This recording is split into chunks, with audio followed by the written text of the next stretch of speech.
सागर जिले के गड़ाकोटा स्थित प्राचीन श्री जगन्नाथ स्वामी मंदिर में स्नान पूर्णिमा महोत्सव श्रद्धा और वैदिक परंपराओं के साथ संपन्न हुआ है।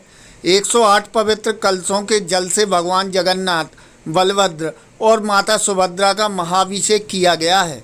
परंपरा के अनुसार अब भगवान अगले 15 दिनों तक अनसर ग्रह में विश्राम करेंगे। वैदिक मंत्रोच्चार, शंखनाद और जय जगन्नाथ के जयघोष के बीच भगवान का पंचामृत, गंगाजल, चंदन, पुष्प और औषधीय द्रव्यों से भव्य जलाभिषेक किया गया है। इस पावन अवसर पर बड़ी संख्या में श्रद्धालुओं ने भगवान के दर्शन कर आशीर्वाद प्राप्त किया है।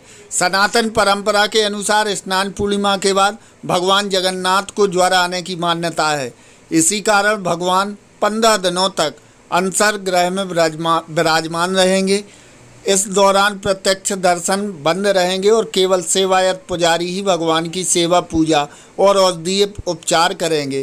परंपरा के अनुसार वैद्य अंबिका प्रसाद तिवारी ने भगवान की प्रतीकात्मक नाड़ी परीक्षण की रस्म निभाई है। इसके बाद भगवान को आयुर्वेदिक काढ़ा, जड़ी बूटियों से युक्त औषधियाँ और सात्विक भोग अर्पित किया जाएगा। यह अनूठी परंपरा वर्षों से श्रद्धा और विश्वास के साथ निभाई जा रही है।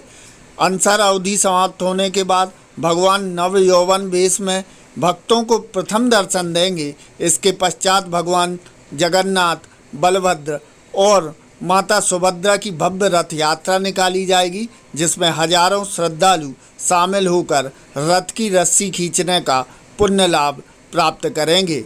गड़ाकोटा का प्राचीन श्री जगन्नाथ स्वामी मंदिर आज भी सनातन परंपराओं और आस्था का जीवंत केंद्र बना हुआ है।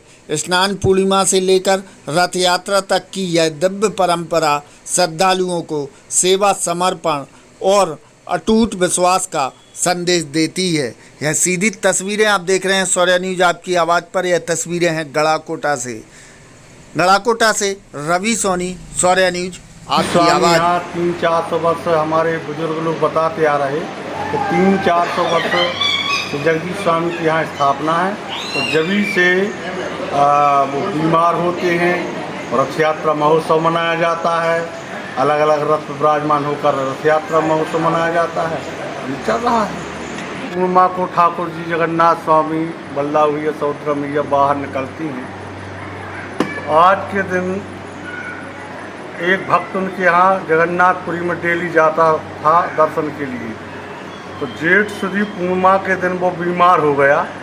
तो उस दिन भगवान ने उसको आश्वासन दिया, उसको वैकुंठ भेजा और उसने कहा कि जो हमारा जगन्नाथ स्वामी का भक्त होगा, भक्त हमारा बीमार नहीं रहेगा। आज जेठ सुदी पूर्णिमा से हम बीमार रहेंगे और आषाढ़ बदी परमा को हम ठीक होंगे। और साथ पूरे नगर भ्रमण में सभी समाजों के लिए दर्शन, घर घर जाके दर्शन देंगे। यही आज पूर्णमासी को 108 घड़ी से स्नान करेंगे। तो ठाकुर जी को लू लग जाएगी तो वो लेट जाएंगे और निर्जला रहेंगे। और परमा के दिन से उनको 11 से उनको इलाज होगा। वैद्यनाथ जी आएंगे, दवाई करवाएंगे, उसके बाद ठीक होंगे। फिर आषाढ़ सुदी रथ यात्रा महोत्सव मनाएंगे।